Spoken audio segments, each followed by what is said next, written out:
안녕하세요, 공심사입니다. 직장에서 승진 기회가 생겼는데 평소 일도 제대로 안 하던 동료가 그 자리를 차지해버렸습니다. 내가 얼마나 야근하고 노력했는데 말이죠. 아니면 사업을 시작했는데 옆 가게는 대충 해도 손님이 북적이는데 나는 정성껏 준비해도 망하기 일보 직전입니다. 혹은 자식 교육을 위해 온갖 정성을 다 쏟았는데 옆집 아이는 방치해도 명문대에 들어가곤 해 아이는 아무리 해도 성적이 오르지 않습니다. 이런 상황들 겪어보셨죠? 정말 억울하고 답답합니다. 건강도 마찬가지입니다. 담배도 안 피우고 술도 안 마시며 운동도 열심히 했는데 큰 병이 생기고 평생 술, 담배 달고 살던 사람은 80 넘어서도 멀쩡하니까요. 그럴 때마다 하늘을 원망하게 됩니다. 내가 뭘 잘못했길래 이런 일이 생기는지 정말 하늘이 무너지는 것 같습니다. 돈 문제도 그렇습니다. 평생 성실하게 일해서 모은 돈을 사기를 당해 잃어버리거나 투자했던 것이 하룻밤 사이에 휴지 조각이 되어버립니다. 반면에 대충 살던 사람이 로또에 당첨되거나 부동산 투기로 떼돈을 버는 걸 보면 정말 허탈해집니다. 가족관계도 마찬가지죠. 자식을 위해 모든 것을 희생했는데 배은망덕한 소리를 듣고 부모님을 정성껏 모셨는데 형제들한테는 미움만 받습니다. 반대로 자식한테 별로 해준 것도 없는데 효자 소리 듣는 사람들을 보면 정말 기가 막힙니다. 이런 일들을 겪다 보면 자연스럽게 이런 생각이 듭니다. 내 인생이 이미 정해진 것처럼 느껴지고 운명이란 게 정말 바꿀 수 없는 건 아닌가 하는 절망감이 밀려오죠. 그리고 마침내 이런 질문을 하게 됩니다. 정말 내 운명은 정해져 있는 건가? 아무리 노력해도 바뀌지 않는 건가? 자, 잠시 숨을 고르며 여러분의 마음을 들여다볼까요? 불자님들도 그런 무거운 마음을 안고 계신지요? 저도 그런 시간들을 겪어봤습니다. 특히 젊었을 때는 더욱 그랬어요. 왜 나만 이렇게 힘든지, 왜 좋은 일은 남한테만 생기는지 정말 원망스러웠거든요. 하지만 불교를 공부하면서 깨달은 게 있습니다. 우리가 운명이라고 부르는 것, 그것이 사실은 고정된 게 아니라는 것 말입니다. 오늘은 그 이야기를 해드리려고 합니다. 바로 불교의 업에 관한 가르침입니다. 불교에서는 운명은 정해진 것이 아니라 우리가 매 순간 만들어가는 것이라고 말합니다. 그 핵심이 바로 업이라는 개념입니다. 업이라고 하면 뭔가 무겁고 어려운 말 같지만 사실 굉장히 간단합니다. 업이란 우리가 하는 모든 행동, 말, 생각을 뜻합니다. 즉 지금 이 순간에도 우리는 계속해서 업을 만들어가고 있는 것입니다. 한번 상상해보세요. 농부가 밭에 씨앗을 심는 모습을 말입니다. 콩을 심으면 콩이 나고 팥을 심으면 팥이 납니다. 이건 누구나 아는 당연한 이치죠. 그런데 만약 농부가 콩을 심어놓고 왜 팥이 안 나오느냐고 하늘을 원망한다면 어떻겠습니까? 정말 어리석은 일이겠죠. 업도 똑같습니다. 좋은 마음으로 좋은 일을 하면 좋은 결과가 따라오고 나쁜 마음으로 나쁜 일을 하면 나쁜 결과가 따라옵니다. 이게 바로 업의 법칙입니다. 그런데 우리는 종종 나쁜 씨앗을 심어놓고 왜 좋은 열매가 안 나오느냐고 불평합니다. 부처님께서 전생에 보살로 수행하실 때 이런 일이 있었습니다. 어느 날 굶주린 호랑이 가족을 만났는데 새끼들을 먹여 살리려고 어미 호랑이가 자신의 새끼를 잡아먹으려 하고 있었습니다. 이를 본 보살은 자신의 몸을 던져 호랑이 가족을 구했습니다. 이 엄청난 자비의 업이라는 씨앗 때문에 나중에 부처가 되실 수 있었던 거죠. 하지만 선업이라는 씨앗을 심는다고 해서 바로 좋은 결과가 나타나는 건 아닙니다. 부처님의 제자 중에 목련존자라는 분이 계셨습니다. 신통력이 뛰어나기로 유명한 분이었는데 어느 날 외도들에게 돌에 맞아 돌아가셨어요. 사람들이 의아해했죠. 그런 신통력을 가진 분이 왜 그런 죽음을 당했을까 하고 말입니다. 부처님께서 말씀하시기를 목련존자도 전생에 어머니를 때린 업이 있어서 그 과보를 받은 것이라고 하셨습니다. 아무리 큰 성취를 이루었어도 과거의 업은 반드시 열매로 나타난다는 가르침이었죠. 여기서 중요한 것은 이 결과가 언제 나타날지 모른다는 겁니다. 어떤 씨앗은 금세 싹이 트지만 어떤 씨앗은 오랜 시간이 지나서야 자랍니다. 더 나아가 어떤 씨앗은 이번 생에서 자라지 않고 다음 생에 가서야 싹을 틔우기도 합니다. 업도 마찬가지입니다.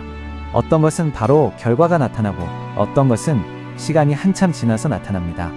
심지어 전생에서 지은 업이 이번 생에 와서 결과로 나타나기도 하고 이번 생에서 지은 업이 다음 생에 가서야 열매를 맺기도 합니다. 그래서 때로는 착한 사람이 고생하고 나쁜 사람이 잘 사는 것처럼 보이기도 하는 거죠. 하지만 이것은 단지 시간의 차이일 뿐입니다. 결국에는 자신이 지은 대로 받게 됩니다. 이것이 바로 인과응보의 법칙이고 이 법칙에는 예외가 없습니다. 저는 이것을 은행계좌에 비유해서 생각해봅니다. 우리가 선한 일을 할 때마다 우리의 업 계좌에 돈이 저축되는 겁니다. 누군가를 도와주고 착한 일을 하고 부모님께 효도하고 정직하게 살면 그 모든 것이 우리 계좌에 쌓입니다. 반대로 나쁜 일을 할 때마다 계좌에서 돈이 빠져나갑니다. 남을 속이고 화를 내고 거짓말을 하고 욕심을 부리면 그때마다 우리 계좌의 잔고가 줄어드는 거죠. 그리고 이 계좌의 잔고가 우리 인생에서 일어나는 일들을 결정합니다. 잔고가 많으면 좋은 일이 생기고 잔고가 적으면 어려운 일이 생기는 겁니다. 그런데 문제는 우리가 이 계좌의 잔고를 정확히 알 수 없다는 거예요.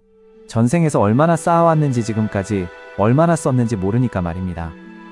그래서 지금 고생하고 있는 사람이라도 절망할 필요가 없습니다. 지금부터라도 선한 씨앗을 많이 심어서 계좌에 적금을 쌓아나가면 되거든요. 반대로 지금 잘 살고 있는 사람도 방심하면 안 됩니다. 계속 나쁜 씨앗을 심으면 언젠가는 계좌 잔고가 떨어질 수 있으니까요. 이런 예를 한번 들어보겠습니다. 어떤 사업가가 있었습니다. 젊었을 때는 정말 어려웠어요. 부모님이 일찍 돌아가셔서 혼자 동생들을 키워야 했고 돈도 없어서 온갖 힘든 일을 다 했습니다. 그런데도 절대 남을 속이거나 해치지 않았어요. 어려운 사람을 보면 자신도 어려운 주제에 도와주기도 했고요. 그러다가 40대에 들어서 사업이 풀리기 시작했습니다. 정직하게 장사했더니 사람들이 믿고 찾아왔고 직원들도 마음을 다해 일해줬어요. 결국 큰 성공을 거뒀습니다. 사람들은 그를 보고 운이 좋다고 말했지만 사실은 그가 어려울 때도 선한 마음을 잃지 않고 꾸준히 선업을 쌓아왔기 때문입니다. 반대로 이런 경우도 있습니다. 어떤 사람은 젊었을 때부터 모든 게 순탄했어요. 좋은 집안에서 태어나 좋은 교육을 받고 좋은 직장에 들어가 승승장구했습니다. 그런데 잘 나가니까 교만해졌어요. 남을 무시하고 약한 사람들을 괴롭히고 불의한 방법으로 더 많은 것을 얻으려 했습니다. 그러다가 50대에 들어서 모든 게 무너지기 시작했어요. 사업은 망하고 건강도 나빠지고 가족들과도 멀어졌습니다. 사람들은 갑자기 왜 저렇게 됐는지 모르겠다고 하지만 사실은 그동안 쌓아온 악업의 결과가 나타난 것입니다. 그런데 여기서 궁금한 게 생깁니다. 그럼 우리는 왜 자꾸 나쁜 업을 짓게 되는 걸까요? 부처님께서는 이 원인을 세 가지로 말씀하셨습니다. 탐욕, 성냄, 어리석음. 이 세 가지가 바로 우리를 괴롭히는 근본 원인이라고 하셨습니다. 먼저 탐욕에 대해 말씀드리겠습니다.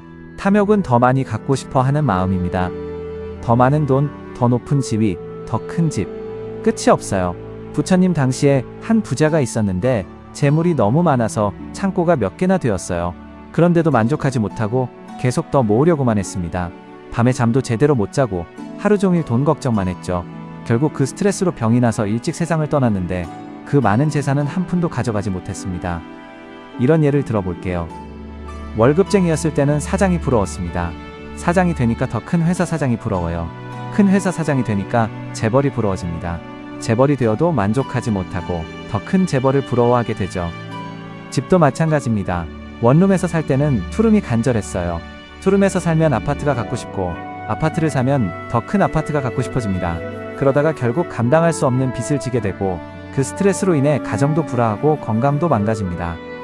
두 번째는 성냄입니다. 성냄은 화를 내는 마음이에요. 내 뜻대로 안 될 때, 누군가 나를 무시하거나 싫어할 때 올라오는 분노죠. 성냄에 대해서는 앙굴리말라의 이야기가 유명합니다.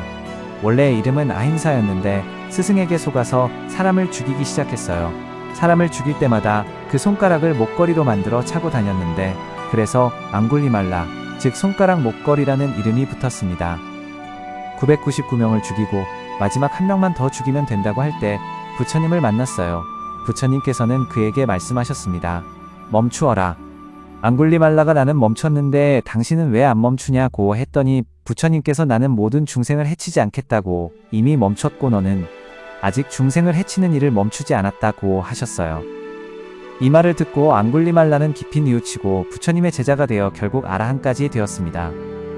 하지만 과거의 업은 그대로 남아 있었어요.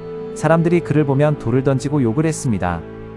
그럴 때마다 부처님께서는 네가 지은 업의 과보를 지금 받는 것이니 참고 견뎌라고 말씀하셨죠. 화가 날 때를 한번 생각해 보세요. 평소에는 절대 하지 않을 일들을 해버립니다. 가족한테 상처 주는 말을 하고 친구와 절교하고 직장에서 동료와 싸우기도 해요. 심한 경우에는 폭력을 쓰기도 하죠. 특히 운전할 때 보면 이런 경우가 많습니다. 평소에는 온화한 사람도 운전대만 잡으면 성격이 바뀌어요. 끼어드는 차한테 욕을 하고 신호 늦게 바뀌면 경적을 울려대죠. 그러다가 로드레이지로 이어져서 큰 사고가 나기도 합니다. 세 번째는 어리석음입니다. 어리석음은 진리를 모르는 겁니다. 세상이 어떻게 돌아가는지 내가 누구인지 무엇이 진짜 중요한지 모르는 거예요. 이런 무지 때문에 잘못된 선택을 하게 되고 결국 고통을 받게 됩니다. 예를 들어 돈이 행복을 가져다 준다고 착각하는 경우가 있어요. 그래서 돈을 벌기 위해 건강도 망가뜨리고 가족과의 시간도 포기하고 친구 관계도 소홀히 합니다. 그러다가 나중에 돈은 많이 벌었지만 건강도 잃고 가족도 잃고 친구도 잃어서 외롭게 살게 됩니다. 또는 남들보다 우월하다고 생각하는 교만함도 어리석음의 한 종류예요. 자신이 똑똑하다고 잘났다고 생각해서 남의 말을 듣지 않고 조언을 무시하고 혼자 판단해서 행동합니다. 그러다가 큰 실수를 하게 되고 그 결과로 큰 손실을 보게 되죠. 이 세 가지 탐욕과 성냄과 어리석음이 바로 우리 마음속의 독입니다. 이 독 때문에 우리는 계속해서 나쁜 업을 짓게 되고 그 결과로 고통을 받게 되는 거죠. 부처님께서는 이 세 가지를 삼독이라고 하셨습니다. 하지만 희망이 있습니다. 이 독을 해독할 수 있는 방법이 있거든요. 부처님께서는 우리에게 육바라밀이라는 6가지 실천 덕목을 가르쳐 주셨습니다. 바라밀은 완성이라는 뜻으로 우리가 깨달음의 언덕에 오르기 위해 건너야 할 6가지 강과 같은 것입니다. 이 육바라밀은 바로 지혜와 행복의 씨앗을 심는 방법입니다. 첫째는 보시입니다. 보시는 아낌없이 베푸는 마음이죠. 관세음보살의 이야기를 보면 보시의 위대함을 알 수 있어요. 한 번은 관세음보살이 지옥에 떨어진 중생들을 구하려고 하셨는데 하나를 구하면 둘이 떨어지고 둘을 구하면 셋이 떨어지는 거예요. 너무 많은 중생들이 고통받는 모습을 보시고 머리가 10개로 갈라져 버렸습니다. 그때 아미타불께서 나타나셔서 천수천안의 모습으로 만들어주셨어요. 그래서 관세음보살이 여러 얼굴과 여러 팔을 가진 모습으로 그려지는 거죠. 이처럼 중생을 구하려는 마음, 나누려는 마음이 얼마나 크면 몸까지 변화시킬 수 있는 겁니다. 우리도 작은 것부터 나누어 봅시다.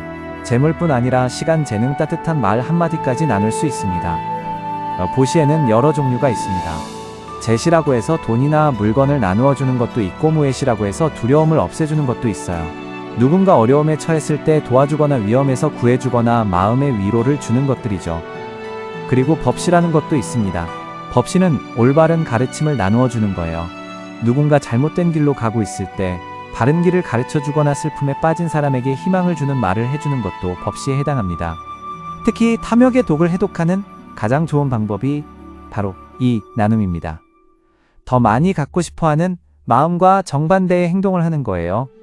가지려고 하는 게 아니라 나누어 주는 거죠. 그러면 마음이 점점 넓어지고 욕심도 줄어들게 됩니다. 둘째는 지게입니다. 지게는 나 자신을 괴롭히고 남에게 해를 끼치는 행동을 하지 않는 것이죠.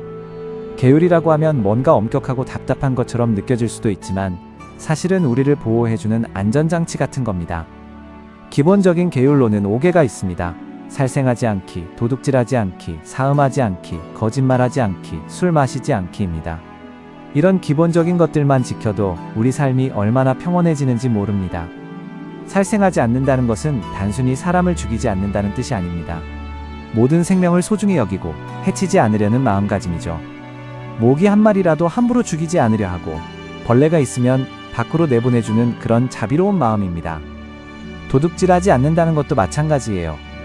남의 물건을 훔치지 않는 것은 기본이고 더 나아가서는 정당하지 않은 방법으로 이익을 취하지 않는다는 뜻입니다. 세금을 제대로 내고 임금을 정확히 주고 과대 광고로 남을 속이지 않는 것들이죠. 거짓말하지 않는다는 것은 정말 중요합니다. 작은 거짓말 하나가 큰 거짓말로 이어지고 결국에는 신뢰를 잃게 되거든요. 한번 거짓말쟁이라는 인식이 박히면 정말 사실을 말해도 믿어주지 않아요. 셋째는 인욕입니다. 인욕은 참을성이죠. 화나는 상황에서도 평온한 마음을 유지하는 것입니다.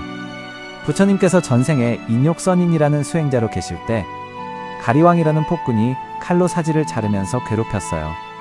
그런데도 부처님은 화내지 않고 내가 부처가 되면 당신을 가장 먼저 구하겠다고 말씀하셨습니다. 나중에 부처가 되신 후 그 가리왕의 환생인 교진여를 가장 먼저 제도하셨죠. 누군가 나에게 모욕적인 말을 하거나 불공평하게 대할 때도 화내지 않고 참는 거예요. 이게 참 어려운 일이지만 이것을 연습하다 보면 우리 마음이 정말 강해집니다. 화가 나려고 할 때 한 번 멈추고 깊게 숨을 쉬어보세요. 그리고 상대방도 나와 똑같은 사람이 화내는 것은 결국 나만 손해라는 걸 생각해보세요. 특히 가족 간의 이 인욕이 중요합니다. 가장 가까운 사람일수록 더 쉽게 화를 내게 되거든요. 하지만 가족이야말로 가장 소중한 사람들 아닙니까? 그런 사람들한테 화를 내서 상처를 주면 나중에 후회하게 됩니다. 넷째는 정진입니다. 정진은 게으르지 않고 꾸준히 노력하는 것이에요. 부처님께서 6년간 고행하신 것이 대표적인 정진의 모습이에요. 하지만 지나친 고행이 깨달음에 도움이 되지 않는다는 걸 깨닫고 중도의 길을 찾으셨습니다. 꾸준하되 무리하지 않는 것, 그것이 진정한 정진입니다. 수행도 공부도 일도 마찬가지입니다. 한순간의 열정으로는 아무것도 이룰 수 없죠. 많은 사람들이 처음에는 의욕이 넘칩니다. 새해 결심을 세울 때를 보세요. 다이어트도 하겠다, 운동도 하겠다, 책도 많이 읽겠다고 다짐하죠. 하지만 며칠 지나면 다 포기해버려요. 이런 식으로는 아무것도 이룰 수 없습니다. 진정한 정진은 매일 조금씩이라도 꾸준히 하는 겁니다. 하루에 책 한 페이지씩이라도 읽고 운동 10분이라도 하고 명상 5분이라도 하는 거예요. 이런 것들이 쌓이면 나중에는 엄청난 차이가 납니다. 다섯째는 선정입니다. 선정은 산란한 마음을 고요하게 다스리는 명상이죠. 부처님께서 보리수 아래에서 명상에 드셨을 때 마왕이 온갖 방법으로 방해했어요. 아름다운 마녀들을 보내기도 하고 무서운 군대로 위협하기도 했죠. 하지만 부처님은 흔들리지 않고 깊은 선정에 들어가셨습니다. 우리 마음이 하루 종일 이런저런 생각으로 시끄럽잖아요. 과거 일로 후회하고 미래 일로 걱정하고, 이런 마음으로는 진정한 평안을 얻을 수 없습니다. 명상을 통해 이 마음을 고요하게 만들면 진정한 평안을 얻을 수 있어요. 처음에는 5분도 어려울 거예요. 가만히 앉아 있으려고 하면 온갖 생각이 다 떠오르거든요. 하지만 포기하지 말고 계속해보세요. 간단한 방법부터 시작해보세요. 편안하게 앉아서 숨쉬기에 집중하는 거예요. 들숨과 날숨을 하나 둘 셋 이렇게 세어보세요. 이런 연습을 계속하다 보면 마음이 점점 고요해집니다. 그리고 고요해진 마음으로는 세상을 더 명확하게 볼 수 있게 되어요. 화가 날 때도 한 발 물러서서 객관적으로 바라볼 수 있고, 중요한 결정을 할 때도 더 현명한 선택을 할 수 있게 됩니다. 여섯째는 지혜입니다. 지혜는 모든 현상의 본질을 꿰뚫어 보는 것이에요. 세상의 모든 것이 변하고 내가 집착하는 것들이 사실은 영원하지 않다는 것을 아는 것. 이런 깨달음이 우리를 진정으로 자유롭게 만들어줍니다. 우리가 고통받는 이유는 변하는 것을 변하지 않는다고 생각하고 내 것이 아닌 것을 내 것이라고 생각하기 때문입니다. 젊음도 건강도 재산도 지위도 모든 것이 변합니다. 하지만 우리는 그것들이 영원할 거라고 착각하고 집착하죠. 예를 들어 자식을 보세요. 부모는 자식이 영원히 자신의 품 안에 있을 거라고 생각합니다. 하지만 자식은 자라면서 부모를 떠나게 되어 있어요. 이것이 자연의 이치인데도 많은 부모들이 받아들이지 못하고 괴로워합니다. 돈도 마찬가지예요. 평생 모은 돈도 죽을 때는 한 푼도 가져갈 수 없습니다.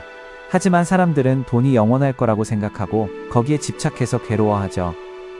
이 6가지 실천보시직의 인욕정 진선 정지혜가 단순히 종교적인 행위는 아닙니다. 이것은 바로 지금 이 순간 나의 운명을 바꾸는 가장 확실한 방법입니다. 이 모든 것이 쌓여 나의 마음을 맑히고 결국에는 더 행복하고 지혜로운 삶으로 이끌어줄 거예요. 그런데 여기서 한 가지 더 중요한 얘기를 해드리고 싶습니다. 업의 법칙에는 또 다른 특징이 있어요. 바로 업이 점점 커진다는 것입니다. 부처님께서 말씀하시기를 작은 물방울도 모이면 큰 바다가 되듯이 작은 선행과 악행도 모이면 큰 결과를 낳는다고 하셨습니다.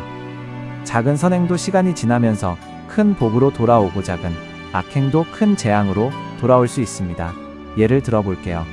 길에서 누군가 넘어졌을 때 일으켜주는 작은 친절, 이것이 나중에는 내가 위험할 때 누군가 나를 도와주는 큰 도움으로 돌아올 수 있습니다. 반대로 누군가에게 작은 거짓말을 했다가 나중에는 큰 불신을 받게 될 수도 있고요. 실제로 이런 경험들 많이 해보셨을 거예요. 별것 아닌 친절을 베풀었는데 나중에 큰 도움을 받거나 작은 실수 하나 때문에 큰 피해를 보거나, 이런 것들이 다 업의 법칙에 따른 것입니다. 그래서 부처님께서는 작은 것이라도 절대 소홀히 하지 말라고 하셨습니다. 작은 불씨가 큰 산을 태우고 작은 구멍이 큰 둑을 무너뜨리는 것처럼 작은 업들이 모여서 우리 인생을 좌우하게 됩니다. 또한 업에는 집단업이라는 것도 있습니다. 개인의 업뿐만 아니라 가족, 지역, 국가가 함께 짓는 업도 있다는 겁니다. 우리가 속한 공동체가 선한 일을 많이 하면 그 구성원들도 함께 좋은 결과를 받고 반대로 악한 일을 많이 하면 함께 나쁜 결과를 받게 됩니다. 예를 들어 어떤 회사가 직원들을 혹사시키고 환경을 오염시키면서 이익만 추구한다면 그 회사에 속한 사람들도 결국 좋지 않은 결과를 받게 됩니다. 회사가 망하거나 사회적으로 지탄을 받거나 법적인 문제에 휘말리게 되죠. 반대로 어떤 공동체가 서로 돕고 나누며 선한 일을 많이 한다면 그 구성원들도 함께 번영하게 됩니다. 서로 믿고 의지할 수 있고 어려울 때 도움을 받을 수 있고 함께 발전해 나갈 수 있어요. 그렇기 때문에 나 혼자만 잘하면 되는 게 아니라 우리 모두가 함께 선한 길을 걸어야 하는 거죠. 내 가족 내, 이웃내가 속한 공동체가 모두 행복해야 나도 진정으로 행복할 수 있습니다. 이제 업의 또 다른 중요한 특징을 말씀드리겠습니다. 바로 업은 마음에서 시작된다는 것입니다. 같은 행동을 해도 어떤 마음으로 하느냐에 따라 그 결과가 완전히 달라집니다.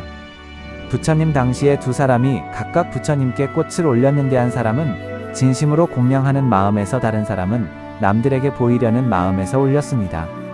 겉으로는 같은 행동이지만 받는 공덕은 하늘과 땅 차이였죠. 예를 들어 누군가에게 돈을 준다고 해봅시다. 진심으로 상대방을 도우려는 마음에서 주는 것과 남들에게 잘 보이려고 주는 것은 완전히 다릅니다. 겉으로 보기에는 같은 행동이지만 그 마음이 다르기 때문에 받는 결과도 다른 거죠. 심지어 같은 일을 해도 억지로 하는 것과 기꺼이 하는 것의 차이도 큽니다. 부모님께 용돈을 드리더라도 마지못해 의무감으로 드리는 것과 진심으로 감사한 마음으로 드리는 것은 완전히 다른 업이 됩니다. 그래서 불교에서는 무엇보다 마음을 중요하게 생각합니다. 내가 지금 어떤 마음으로 살고 있는지, 어떤 마음으로 일하고 어떤 마음으로 사람을 대하는지, 이것이 바로 내 운명을 결정하는 가장 중요한 요소입니다. 그리고 업에는 또 하나의 희망적인 특징이 있습니다. 바로 참회를 통해 나쁜 업을 정화할 수 있다는 것입니다.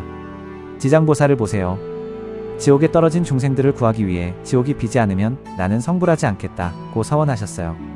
아무리 깊은 지옥에 있는 중생이라도 진심으로 참회하면 구해주시는 게 지장보살의 자비입니다. 아사세왕의 이야기도 마찬가지예요. 자신의 아버지 빈비사라왕을 감옥에 가두어 죽게 만든 무거운 죄를 지었지만 나중에 진심으로 참회하고 불법을 받들어서 훌륭한 왕이 되었습니다. 과거에 잘못한 일이 있어 도진심으로 뉘우치고 앞으로는 그런 일을 하지 않겠다고 다짐한다면 그 악업의 힘을 약화시킬 수 있습니다. 물론 완전히 없앨 수는 없지만 그 결과를 훨씬 가볍게 만들 수 있어요. 마치 독한 약을 물에 타서 희석시키는 것과 같습니다. 참회와 더불어 많은 선행을 쌓으면 과거의 악업도 그 힘을 잃어가게 됩니다. 여기서 중요한 것은 진정한 참회입니다. 단순히 입으로만 잘못했다고 하는 게 아니라 마음 깊이 뉘우치고 정말로 바뀌려고 노력하는 것입니다. 이런 것들을 보면 과거에 아무리 나쁜 일을 했어도 희망이 있다는 걸 알 수 있습니다. 중요한 것은 과거에 매여 있는 게 아니라 지금부터 어떻게 사느냐 하는 것이에요. 그렇다면 우리는 어떻게 살아야 할까요? 먼저 내가 지금 어떤 업을 짓고 있는지 알아차리는 것부터 시작해야 합니다. 내가 하는 말행동 생각들을 한 번씩 점검해 보는 거예요. 이것이 나에게도 좋고 남에게도 좋은 일인지 아니면 누군가에게 해가 되는 일인지 살펴보는 겁니다. 아침에 일어나서부터 밤에 잠들 때까지 하루 종일 우리는 수많은 업을 짓습니다. 가족에게 하는 말, 한마디 직장에서 하는 행동, 하나하나 길에서 만나는 사람들에 대한 태도이 모든 것이 업이 됩니다. 그리고 작은 것부터 실천해 보세요. 거창한 것은 필요 없습니다. 엘리베이터에서 다른 사람을 위해 문을 잡아주는 것, 지나가면서 쓰레기를 주워서 버리는 것, 누군가의 말을 끝까지 들어주는 것, 이런 작은 선행들이 쌓여서 큰 복이 됩니다. 반대로 작은 악행도 피하려고 노력해 보세요. 남의 험담을 하지 않기, 거짓말을 하지 않기, 쓸데없이 화내지 않기, 이런 것들을 조심하는 것만으로도 우리 삶의 평화가 찾아올 거예요. 난 특히 말을 조심해야 합니다. 부처님께서 말씀하시기를 말로 짓는 업이 참으로 많다고 하셨거든요. 다른 사람 욕하기, 험담하기, 거짓말하기, 이간질하기, 이런 말들이 얼마나 많은 악업을 만드는지 모릅니다. 대신 좋은 말을 하려고 노력해보세요. 칭찬하기, 격려하기, 위로하기, 감사 표현하기, 이런 말들은 듣는 사람에게도 좋고 하는 사람에게도 좋은 업을 만들어줍니다. 그리고 무엇보다 중요한 것은 마음을 관찰하는 것입니다. 내가 지금 어떤 마음인지 탐욕이 올라오고 있는 건 아닌지, 화가 나고 있는 건 아닌지, 어리석은 생각을 하고 있는 건 아닌지 살펴보는 거예요. 처음에는 어려울 수 있어요. 우리는 보통 자동적으로 반응하니까요. 화나면 바로 화를 내고 욕심이 나면 바로 욕심을 부리고. 하지만 조금씩 연습해보세요. 감정이 올라올 때 잠깐 멈추고 이게 좋은 마음인지 나쁜 마음인지 생각해보는 거예요. 이런 관찰이 습관이 되면 자연스럽게 좋은 마음을 유지할 수 있게 됩니다. 화가 나려고 할 때도 참을 수 있고 욕심이 나려고 할 때도 절제할 수 있게 되죠. 여러분도 한번 돌아보세요. 오늘 하루 어떤 마음으로 사셨는지 말이에요. 누군가에게 화를 냈다면 그 마음이 어디서 왔는지 살펴보세요. 누군가를 도왔다면 그때 어떤 기분이었는지 느껴보세요. 이런 작은 성찰이 바로 우리 삶을 바꾸는 시작점입니다. 마지막으로 가장 중요한 얘기를 해드리겠습니다. 업의 법칙을 알았다고 해서 다른 사람을 판단하면 안 됩니다. 누군가 고생하고 있을 때 저 사람이 과거에 나쁜 일을 해서 저런 일을 당하는 거야 라고 생각하면 안 된다는 거예요. 업의 관계는 너무 복잡해서 우리가 다 알 수 없습니다. 겉으로 보기에는 나쁜 사람 같아도 사실은 과거에 많은 선업을 쌓아온 사람일 수도 있고, 겉으로 보기에는 좋은 사람 같아도 숨겨진 악업이 있을 수도 있어요. 그런 것까지 우리가 어떻게 다 알겠습니까? 업의 법칙은 내가 내 삶을 돌아보고 더 나은 삶을 살기 위한 지혜입니다. 다른 사람을 판단하는 도구가 아니에요. 오히려 모든 사람이 다 어려움을 겪고 있고 모두가 행복해지기를 바라는 마음을 가져야 합니다. 누군가 어려움에 처해 있다면 그 원인이 무엇이든 상관없이 도울 수 있는 일이 있으면 도와주어야 합니다. 그것이 바로 자비의 마음이고, 그런 마음으로 사는 것 자체가 선업을 지는 것이거든요. 이렇게 보면 업의 가르침이 우리에게 주는 메시지는 참으로 희망적입니다. 과거에 어떤 일이 있었든 상관없이 지금부터 새로운 삶을 시작할 수 있다는 것이니까요. 과거의 업 때문에 절망할 필요도 없고 현재의 어려움 때문에 포기할 필요도 없습니다. 오늘부터 좋은 마음으로 좋은 일을 하면 그것이 씨앗이 되어 나중에 좋은 결과를 가져다 줄 것입니다. 물론 당장 눈에 보이는 변화가 없을 수도 있어요. 하지만 포기하지 마세요. 농부가 씨앗을 심고 기다리듯이 우리도 선업의 씨앗을 심고 기다려야 합니다. 그리고 그 기다림은 결코 헛되지 않을 것입니다. 선업은 반드시 선한 결과를 가져다 주고 악업은 반드시 악한 결과를 가져다 줍니다. 이것이 우주의 법칙이고 이 법칙에는 예외가 없거든요. 결국 업의 가르침이 우리에게 주는 메시지는 간단합니다. 과거를 후회하지 말고 미래를 걱정하지 말고 지금 이 순간 최선을 다해 살라는 것입니다. 지금 이 순간 선한 마음으로 지혜로운 행동으로 자비로운 말로 살아간다면 그것이 바로 내 운명을 바꾸는 길입니다. 여러분의 삶에서 일어나는 모든 일들이 사실은 여러분이 심어온 씨앗들이 꽃피는 것임을 기억해 주세요. 그리고 지금부터라도 좋은 씨앗을 심어 나간다면 반드시 아름다운 꽃을 피울 수 있을 것입니다. 그것이 바로 부처님이 우리에게 전해주신 희망의 메시지이고 우리 모두가 행복해질 수 있는 길입니다.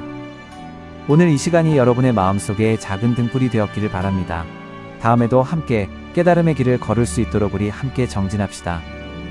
영상이 조금이나마 도움이 되셨다면 구독과 좋아요를 통해 더 많은 분들이 이 이야기를 들을 수 있도록 함께 해주세요. 끝까지 시청해주셔서 진심으로 감사합니다.